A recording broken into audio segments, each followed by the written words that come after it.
একটি হাদিস রাসূল করিম সাল্লাল্লাহু আলাইহি ওয়াসাল্লাম বলেছেন, ইযা কানা আউয়ালু লাইলাতিন মিন শাহরি রমাদান সুফিদাতিশ শায়াতিন। রমজানের প্রথম রাত আসলেই শয়তানকে শৃঙ্খলিত করা হয়, ওয়া মারাদাতুল জিন, এবং শয়তানের মধ্যে যারা নেতা আছে তাদেরকে, ওয়া গুল্লিকাত আবওয়াবুন নার ফালাম ইফতাহ মিনহা বাবুন, জাহান্নামের দরজাগুলো বন্ধ করে দেওয়া হয়, রমজান শেষ না হওয়া পর্যন্ত একটি দরজাও আর খোলা হয় না। কথা বোঝা যায়? ওয়া ফুতিহাত আবওয়াবুল জান্নাহ ফালাম ইউগলাক মিনহা বাবুন, জান্নাতের দরজাগুলো খুলে দেওয়া হয়, এরপরে আর একটি দরজাও বন্ধ করা হয় না। এরপরে প্রত্যেক রাতে একজন ঘোষক ডেকে ডেকে বলতে থাকেন, ওয়া ইউনাদি মুনাদিন কুল্লা লাইলা ইয়া বাগিয়াল খায়র আকবিল ওয়া ইয়া বাগিয়াশ শার আকসির। হে কল্যাণের অনুসন্ধানীরা, খায়রের তালাশকারীরা, নেক তালাশকারীরা, আসো, নেক অর্জনের এক মহা মৌসুম সুযোগ তোমাদের সামনে এসে গেছে। কোন মাস? ওয়া বাগিয়াশ শার, হে অপরাধীরা, গুনাহগারেরা, মুজরিমরা, পাপিষ্ঠরা, সীমা লঙ্ঘনকারীরা, থেমে যাও। কারণ তুমি এমন একটা মুহূর্তে অবস্থান করছো যখন তুমি চাইলেই তোমার রবের অনুগ্রহ তালাশ করে নিতে পারো। রমাদানুল মুবারক অনেক ফাদায়েল। এই যে আমরা এখন বসে আছি, এমন কেউ নাই যার মুখে দুর্গন্ধ সৃষ্টি হয় নাই, রোজাদার যারা, ঠিক না? কখনো কি ভেবেছেন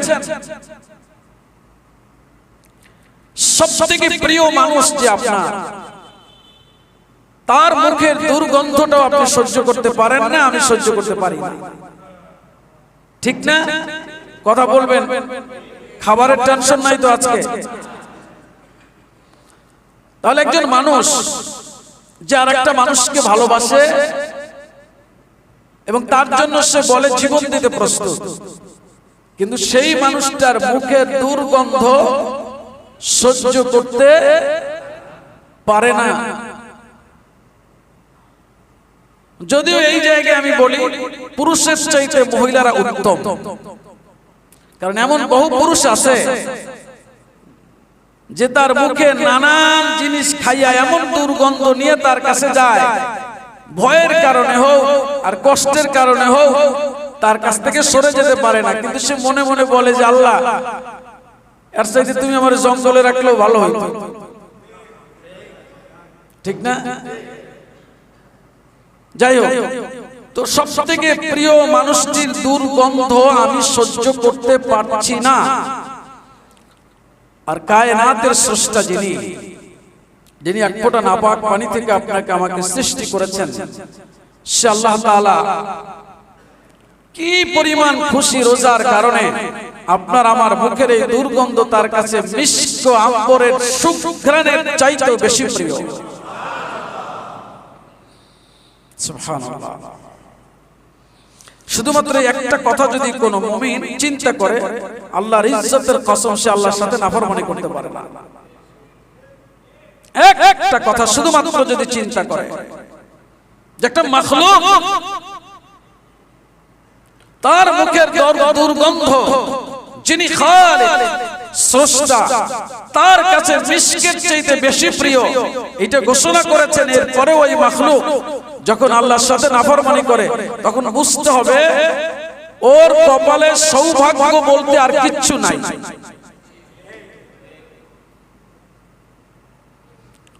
প্রিয় ভাই সাহেব, একটা রমাদান থেকে আরেকটা রমাদান, ওয়া রমাদানু ইলা রমাদান মুকাফফিরাতুন মা বাইনাহুম ইযা ইজতানাবাল কাবায়ের। একটা রমজান থেকে আরেকটা রমজান, গত রমজান আমরা পার করেছি আর আজকের রমজানে আমরা আছি, এর মাঝে আমাদের যত ধরনের সগীরা গুনাহ হয়েছে আল্লাহ তাআলা সব মাফ করে দিবেন। ভাই ভাবছেন কথাটা, কে আছে এমন গুনাহ করি নাই? আছেন কেউ? মুমিন একটা রমজান পার করে দ্বিতীয় রমজানে যখন সে সেহরি খেয়ে বলে আল্লাহ আল্লাহুম্মা লাকা সুম, আল্লাহ তোমার জন্য রোজা রাখলাম, আল্লাহ রাসূল বলেন তোর পেছনের এক বছরের সমস্ত সগীরা গুনাহ আল্লাহ তাআলা সঙ্গে সঙ্গে আমলনামা থেকে মুছে ফেলে দিয়েছেন।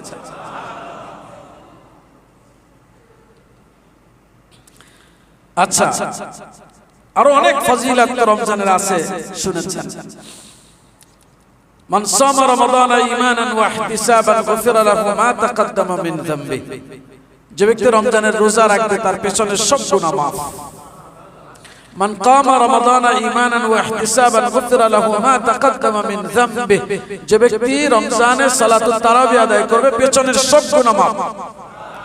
মান কামা লাইলাতুল কদর ঈমানান ওয়া ইহতিসাবান গুফিরা লাহু মা তাকাদ্দামা মিন যামবিহি, যে লাইলাতুল কদরে নামাজ আদায় করবে পেছনের সব গুনাহ মাফ। আল্লাহর হাবিব বলেছেন ইন্নাল্লাহা ফারাদা আলাইকুম সিয়ামা শাহরি রমাদান ওয়া সানানতু লাকুম কিয়ামা, আল্লাহ তোমাদের জন্য রোজাকে ফরজ করেছেন রমাদানের, আর আমি সালাতুত তারাবিকে সুন্নাত করেছি। ফামান সামাহু ওয়া কামা খারাজা মিন দুনুবিহি কায়াউমি ওয়ালাদাতহু উম্মু, যে রমজানের রোজা রাখলো আর তারাবি পড়লো, রমজান শেষে তার অবস্থা হলো মায়ের গর্ভ থেকে একটা শিশু যেমন নিষ্পাপ অবস্থায় ভূমিষ্ঠ হয়, সেও তার গুনাহ থেকে এইরকম নিষ্পাপ হয়ে যাবে। চোরে না শুনে ধর্মের কাহিনী, চোরে না শুনে ধর্মের কাহিনী। প্রিয় ভাই সব, রমজানে শয়তানকে তো বন্দী করা হইল, এই হাদিসটার ব্যাপারে আমাদের অধিকাংশেরই ভুল ধারণা। বলে যে শয়তান শৃঙ্খলিত হয়ে আছে, তো মানুষ তবু গুনাহ করে কেন, পাপ করে কেন? ঠিক না? প্রিয় ভাই সব, আল্লাহ রাসূল তো বলে নাই যে শয়তানকে তার দুনিয়া থেকে আটকাইয়া নেওয়া হয়েছে, অর্থাৎ তার কোনো প্রভাব নাই, এটা তো বলেন নাই। বলছে শিকল দিয়ে বাঁধা হয়, তো শিকল দিয়ে বাঁধলে কি সে নড়াচড়া করে না? কোন মানুষকে বাঁধলে তার কি নড়াচড়া চলে না? এই হাদিসের অর্থ হচ্ছে শয়তানের প্রভাবকে কমিয়ে দেওয়া হয়। কি করা হয়? শয়তানের প্রভাবকে কমিয়ে দেওয়া হয়। এখানেই শেষ না, শয়তানকে বন্দী করা হলো, কিন্তু মানুষের ভেতরে যে শয়তান আছে, এটা 2-3 জুমা আগে বলছিলাম, এটা কি মনে আছে? হ্যাঁ, শয়তান কয় প্রকার? কয় প্রকার? 2 প্রকার, মানুষ শয়তান আর জিন শয়তান।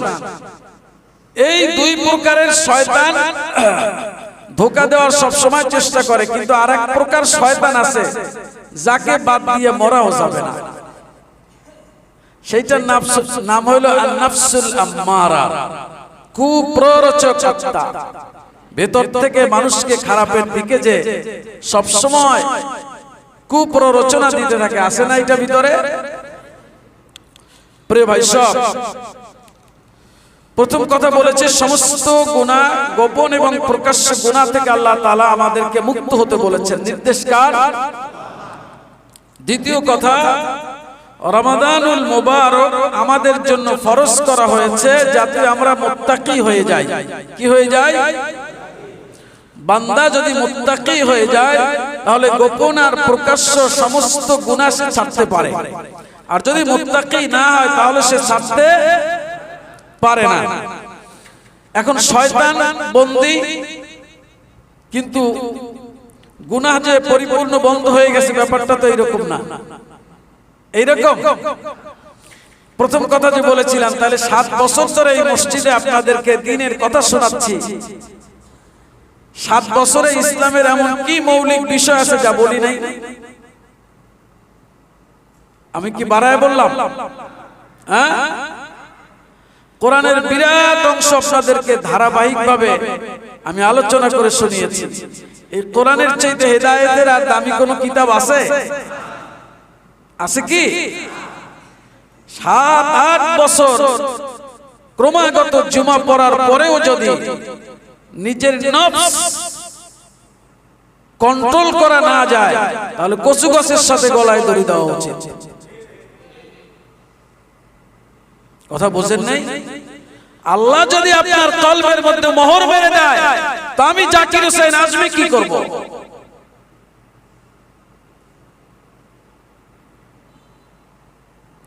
সাত আট বছর টানা আলোচনা শুনবার পরেও যদি আল্লাহর ভয় কলবের মধ্যে পয়দা না হয়, তাহলে বুঝতে হবে আপনি দেখতে মানুষ হলেও ভেতরে অন্য কোনো সত্তা বিরাজমান। কারণ আপনার হেদায়েতের জন্য কি 5000 বছর টাকা হবে নাকি? বুঝাইতে পারি না এই কথা।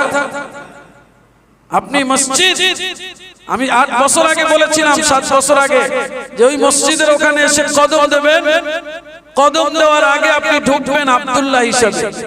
কি হিসাবে? এই কথা শুনেছিলেন কেউ? কি হিসাবে ঢুকবেন?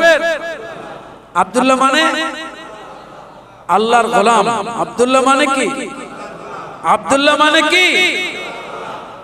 আপনি এই পরিচয় নিয়ে এখানে ঢুকবেন।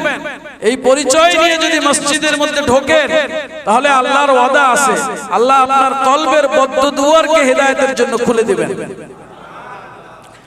আর যদি আব্দুল্লাহ পরিচয়ের বাইরে অন্য আর যত পরিচয় আপনার আছে, এইগুলো নিয়ে এখানে ঢোকেন, ঢুকতেও পারবেন, বেরোইতেও পারবেন। 80 বছর পার হয়ে যাবে, যেই লাউ সেই কদম। পরিবর্তন ভাই ঘটবে না, কারণ এটা জোর করে ঘটানো যায় না। ওয়ালামু আন্নাল্লাহা ইয়াহুলু বাইনাল মারই ওয়া কলবি। শুনুন, আল্লাহ তাআলা বলেছেন, জেনে রাখো আল্লাহ তাআলা বান্দা এবং কলব এর মাঝখানে আড়াল হয়ে থাকে। বুঝলেন কথা? খুব ভালো করে শুনুন। বানায় বললাম, সূরা আনফাল, সূরার নাম কি? সূরাতুল আনফাল, আয়াত নাম্বার 24। ইয়া আইয়ুহাল্লাযীনা আমানু ইসতাজীবু লিল্লাহি ওয়া লির-রাসূলি ইযা দাআকুম লিমা ইউহয়িকুম। হে মুমিনরা, তোমরা আল্লাহ এবং তার রাসূলের ডাকে সাড়া দাও, যখন তারা তোমাদেরকে এমন জিনিসের দিকে ডাকেন যার মধ্যে জীবন আছে। ওয়ালামু, আর জেনে রাখো, আন্নাল্লাহা ইয়াহুলু বাইনাল মারই ওয়া কলবি।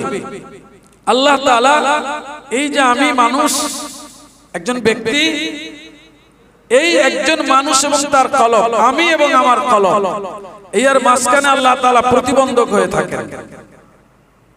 শুনছেন কথাটা? ভালো করে বুঝুন। আপনি এবং আপনার কলব, এর মাঝখানে একজন আড়াল হয়ে আছেন, তিনি কে?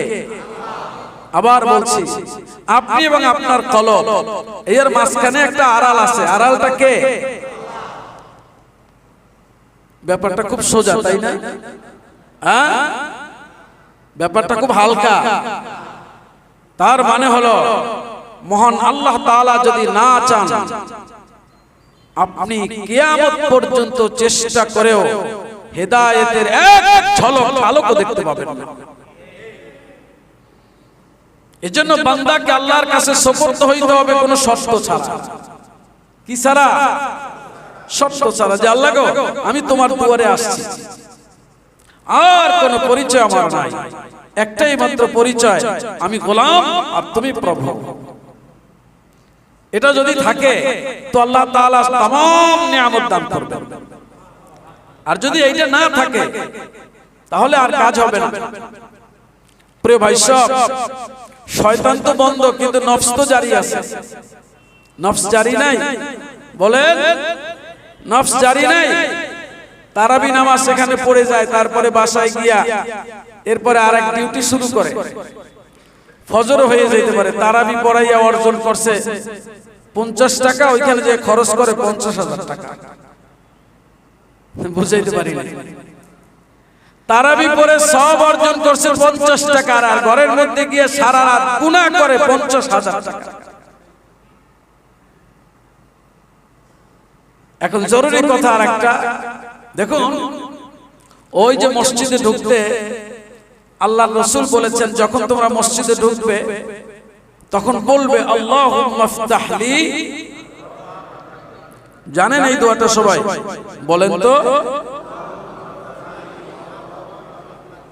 আয় আল্লাহ, আপনি আমার জন্য আপনার রহমতের যত দরজা আছে সব খুলে দেন। বাংলাটা বুঝছেন সবাই? আল্লাহুম্মা ফতাহলি আবওয়াব রাহমাতিক। আয় আল্লাহ, আপনি আমার জন্য আপনার রহমতের যত দরজা আছে, একটা না, আল্লাহ আমার জন্য রহমতের দরজা খোলেন, এইটা না, আল্লাহ আপনার রহমতের যত দরজা আছে এটা আমার জন্য কি করেন? খুলে দেন। তো আল্লাহ বললেন, বান্দা সব দরজা খোলা। সুবহানাল্লাহ বলেন। সব দরজা কি খোলা? এখন দরজা দিয়ে প্রবেশ তো করতে হবে। দরজা আল্লাহ বান্দা চাইলো দরজা খুলে দাও, আল্লাহ বলেন বান্দারে দরজা খুলে দিলাম। তো দরজা দিয়ে ঢুকতে হবে না? হ্যাঁ, এখন দরজা দিয়ে ঢুকলেন আপনি লাথি মারতে মারতে মসজিদের দরজা এসে বলেন আল্লাহ রহমতের দরজা খুলে দাও, আল্লাহ বলেন যা বান্দা খুলে দিলাম। এখন মসজিদের দরজায় লাথি মারতে মারতে ঢুকলেন, এই রহমত নিয়ে বাসায় যেতে পারবেন? হ্যাঁ, আবার বললেন আল্লাহ রহমতের দরজা খুলে দাও, আল্লাহ খুলে দিলেন, আপনি শীতই থাকলেন মসজিদের বাইরে, দরজা তো খোলা, কোনো লাভ হবে? আবার বলেছেন আল্লাহ রাসূল, যখন বাইর হবা তখন বলবা আল্লাহুম্মা ইন্নী আসআলুকা, আয় আল্লাহ আমি আপনার কাছে আপনার অনুগ্রহ চাই। সুবহানাল্লাহ বলেন। আপনার দয়া চাই। তো মসজিদ থেকে কদম দিয়া বাইর হইয়া এক দৌড়ে চলে গেলাম মদের দোকানে, ওইখানে কি আল্লাহর অনুগ্রহ আছে? বুঝেন? আমি এখান থেকে বাইরে হয়ে এক দৌড়ে চলে গেলাম ঘুষের ঘরে, সুদের ঘরে, মিথ্যার জায়গায়, গুনাহের স্থানে, এখানে কি আল্লাহর রহমত আছে? ইন্নাস সালাতা তানহা আনিল ফাহশাই ওয়াল মুনকার, নিশ্চয়ই নামাজ মানুষকে গুনাহ এবং অশ্লীল কাজ থেকে বাধা দেয়, বিরত রাখে। বিরত রাখে বলতে বাধা দেয়, এটা বুঝতে হবে। আচ্ছা, কিন্তু নামাজিও তো মদ খায়, বলেন? এমন নামাজি নাই যে নামাজ পড়ে মদ খায়? এমন নামাজি নাই নামাজ পড়ে গাঁজা খায়? এমন নামাজি নাই নামাজ পড়ে জিনা করে? এমন নামাজি নাই যে নামাজ পড়ে ঘুষ খায়? না, নাই। নামাজ টুপি মাথায় দিয়া নামাজ পড়ে যাইয়া ঘুষ লয়, এরকম মানুষ নাই? কম না বেশি? হ্যাঁ, আচ্ছা, তো নামাজ তো পড়লো কিন্তু গুনাহ তো ছাড়লো না, কারণটা কি? এই সমস্ত আলোচনার সারমর্মটা বলছি এখন। দেখুন, ইসলামের প্রত্যেকটি নির্দেশ হচ্ছে আপনার আমার জন্য এক একটি ঔষধ। ইসলামের প্রত্যেকটি নির্দেশ হচ্ছে আপনার আমার জন্য এক একটি ঔষধ। আবার বলছি, ইসলামের প্রত্যেকটি নির্দেশ হচ্ছে আপনার আমার জন্য এক একটি ঔষধ। এখন ঔষধ খেয়ে যদি কেউ বমি করে ফেলে দেয়, খুব উপকার হবে, তাই না? ডাক্তার বলেছে তুমি এই এই এই এই খাদ্যগুলো খাবা। একজন ব্যক্তি খাবার খাইলো, খাওয়ার পরে মুখে আঙ্গুল ঢুকিয়ে বমি করলো। 15 দিন পরে গেল, ডাক্তার সাহেব সবই তো খাইলাম কিন্তু কোনো উপকার হইল না। খাদ্যের পরিণাম ছিল সে সুস্থ হবে, স্বাভাবিক হবে, তাই না? কিন্তু 15 দিন পর করে দেখলো যে আরো নষ্ট হয়ে গেছে শরীর। তো ডাক্তার বলল কি করছেন? খাইছি সব, আর কিছু করছেন? কয় যে না। তো পাশ থেকে একজন বলছে যে স্যার খাইছে আর বমি করে ফেলায় দিয়েছে। আচ্ছা বলুন তো এখানে কার দোষ? খাদ্যের দোষ? ডাক্তারের দোষ? কার দোষ? পিছনের ভাইরা বোঝেন নাই? কার দোষ এটা? ডাক্তারের দোষ? ঔষধের দোষ, নামাজের দোষ, রোজার দোষ, হালাল খাদ্যের দোষ, দোষ কার? আপনি তো মসজিদে আসলেন, ভালো কথা শুনলেন, নামাজ পড়লেন, আপনি তো এগুলোর বমি করে ফেলে দিয়েছেন। আমি 7 বছর কেন 700 বছর বললেই বাকি। এই জন্যই তো নূহ আলাইহিস সালামের উম্মতদেরকে 950 বছর দাওয়াত দিয়েছেন। বলছে আল্লাহ আমি রাতে দিয়েছি, ইন্নী দাআউতু কওমি লাইলান ওয়া নাহারা, আমি রাতেও দিয়েছি, দিবসেও দিয়েছি, গোপনে দিয়েছি, প্রকাশ্যে দিয়েছি, কিন্তু তারা শুধু পালাইছে। আল্লাহ বলেন ওয়া মা আমানা মাহু ইল্লা কালিল, খুব অল্প ঈমান আনছে। দাওয়াত তো 950 বছর হয়ে গেল, ঠিক না? সম্মানিত ভাইরা, রমাদানুল মুবারক এসেছে আমাদেরকে পরিবর্তন করতে, পশুত্বের থেকে মনুষ্যত্বের মধ্যে প্রবেশ করাতে, জানোয়ার হায়াওয়ান থেকে একজন আশরাফুল মাখলুকাত মানুষ বানাতে, জাহান্নামের মর্মন্তুদ শাস্তি থেকে রক্ষা করে জান্নাতের সীমাহীন নাজ নিয়ামতের মধ্যে প্রবেশ করাতে। উপরে মানব সত্তার ভিতরে যে পশু সত্তা আছে, এই বৈসাদৃশ্যকে পরিবর্তন করে উপরেও মানুষ আর ভিতরেও মানুষ, এটা তৈরি করতে আসছে। এজন্য আল্লাহ তাআলা বলেছেন ওয়াদারু যাহিরাল ইসমি ওয়া বাতিনা, তুমি গোপন আর প্রকাশ্য দুইটা গুনাহ ছেড়ে দাও। একজন মানুষ ততক্ষণ পর্যন্ত আল্লাহর গোলাম হয় না যতক্ষণ তার ভেতর এবং বাহির দুটোকেই সে পরিশুদ্ধ করে নেয়। একটা মানুষ উপর থেকে ভালো, ভিতর থেকে নোংরা, তাহলে ও তো মুনাফিক। ও কি মুনাফিক না। জান্নাতি মানুষ ভেতর আর বাহির দুটোই একই রকম থাকবে, ঠিক না? ভেতরে এক রকম, বাইরে আর এক রকম হইল না। ভেতরের গুনাহটা আরো সাংঘাতিক, কারণ এইটার খবর রাখেন কে? কে রাখেন? কে রাখেন? মানুষ দেখে না, কিন্তু দেখেন কে? আপনি একজনের কাছে গিয়ে বললেন যে নেন ভাই, এই আমি আপনার 1000 টাকা দিলাম, উপকার করতে আসলাম, কিন্তু আপনার উদ্দেশ্য ছিল ওই লোকটারে 1000 টাকা দিয়া তারে আপনার প্রতি সব কর্নার করে একটু নরম করে পরের দিন আপনি ক্ষতি করবেন। আপনার ভেতর এইটা ছিল, আর বাইরে ছিল মানবতা, ভেতরে ছিল পশু সত্তা। এই ভেতরের পশু সত্তাটা দেখলো কে?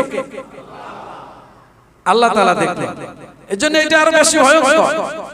এজন্য ভেতর থেকে এই নষ্ট চিন্তাগুলি, গোপন এই পশু সত্তার সাথে সম্পৃক্ত, পশু সত্তার সাথে সাদৃশ্যপূর্ণ এই ধরনের নোংরা শক্তিগুলোকে অবশ্যই নির্মূল করতে হবে। এটার জন্য আসছে রমাদানুল মুবারক। আর রমাদানুল মুবারককে যদি আপনি যথাযথ মূল্যায়ন করেন, তাহলে পরে রমজানুল মুবারক অবশ্যই আপনাকে এই শক্তিশালী করে দিবে। কারণ এই শক্তিটা, যেই শক্তিটা বান্দারে এই স্তরে পৌঁছায়, ওইটার নাম হলো তাকওয়া। ওইটার নাম কি? তাকওয়া মানে আল্লাহর ভয়, গোপনে আর প্রকাশ্যে সমান। আপনি রাতে কেউ নাই আপনার ঘরে, আপনি একা, কিন্তু আপনার ভেতরের এক সত্তা আপনাকে পাহারাদারি করছে। খবরদার, তোমার দিকে এক মহান সত্তা চেয়ে আছে। এই গুণটা যত শক্তিশালী হবে, আপনি মনে রাখবেন আপনার তাকওয়া তত বেশি শক্তিশালী হচ্ছে। আল্লাহ কবুল করুন, বলেন আমিন। মুখে লাগাম দিন। রোজা রাখছেন, মুখে লাগাম দিবেন। মুখে লাগাম দিবেন না, আপনার রোজা দিয়ে আল্লাহর কিছু আসে যায় না। এটা আমি বলি নাই, কে বলছেন? রাসূলুল্লাহ। কান খুলে শুনেন, ভালো করে বুঝুন। মাল্লাম ইয়াদা কাওলাজ যুর ওয়াল আমাল বিহি ফালাইসা লিল্লাহি হাজাতুন ফি আন ইয়াদা তাআমাহু ওয়া শারাবাহু। আল্লাহর হাবিব বলেছেন, যে ব্যক্তি রোজা রাখলো কিন্তু তার জিহ্বাকে তাকওয়ার পোশাক দিয়ে সজ্জিত করলো না, তার জিহ্বা দিয়ে সে গুনাহের কথা বললো, মিথ্যে কথা বললো, নাফরমানিমূলক কথা বললো, অহংকারের সাথে কথা বললো, মানে যত গুনাহ আছে এগুলো সে করতেই থাকলো জিহ্বা দিয়া। আল্লাহ রাসূল বলেছেন, তুই যে না খাইয়া আসো, এই যে তুই সারাদিন খাও নাই, এই না খাইয়া থাকাটা আল্লাহর কোনো প্রয়োজন নেই। বুঝাইতে পারি নাই ভাই? তার মানে আমি রোজা রাখলাম কিন্তু আমার জিহ্বাকে কন্ট্রোল করলাম না। দিন শেষে রোজা নামে একটা রোজা আমার হয়ে গেল, আমল নামায়ও থাকবে 20 তারিখ শুক্রবার রোজা জাকির হোসেন আজমি সমান সমান সামনে সওয়াব দেখা থাকবে, ক্রস মারা কোনো সওয়াব নাই, লাল কালির দাগ। কিয়ামতের ময়দানে বলবে আল্লাহ আমি তো রোজা রাখছিলাম। আল্লাহ বলবেন হ্যাঁ রাখছিলাম তো ঠিকই, কিন্তু কাজ হবে কি? আমার হাবিবের বক্তব্য তুমি শোনো নাই তো? আমার হাবিব নিষেধ করেছিল রোজা রেখে তুমি মুখ দিয়া কেউ তোমাকে ঝগড়া করতে আসলে বলবে ইন্নী সাইম, আমি একজন রোজাদার, ঝগড়া করতে পারি না। সুবহানাল্লাহ বলে ইন্নী সাইম। চিন্তা করেছেন কি লোট সম্পন্ন কথা? কেউ তোমার সাথে ঝগড়া করতে আসলে তুমি কি বলবে? ইন্নী সাইম, আমি একজন রোজাদার। তার মানে রোজাদার ঝগড়া করতে, কারণ আমি আমার জবানের এই খাদ্যকে মুক্ত রেখেছি আমার রবের জন্য, সেই জবান দিয়ে আমি গুনাহের কথা বলতে পারি না। আর আপনি রোজা রেখে দুনিয়া ফাটায় ফলাইতেছেন, কি হবে? রোজায় কোনো লাভ হবে না। আল্লাহ তাআলা সত্যকে বোঝার তৌফিক দান করুন।